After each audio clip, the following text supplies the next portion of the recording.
I'm going to talk to you today about browser security.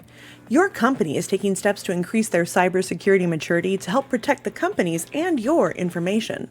They are rolling out a new tool, and here's what you can expect to see. The Browser Password Keeper is not a secure place to store passwords, so this feature will be disabled in favor of a more secure password manager. When interacting with sensitive data, certain information like social security and credit card numbers may be hidden in the browser. If you should have access to the hidden information, you will be able to unmask the data. Malicious websites can spoof trusted apps like financial and other web portals.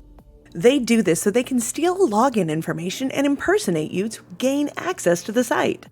The trust mark makes it easy to know the site is real. It does this by trust marking important websites with your email and the date so that you know it's safe to proceed. Your company will let you know which sites are trust marked for security.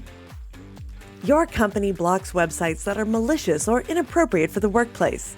When you navigate to these sites, you'll see a pop-up message letting you know that it is blocked. Other websites may be listed as safe to use occasionally. You will see a warning pop-up and you can decide to click through to the site. I hope this video will help you better understand how your company is protecting your browser and the application you are using.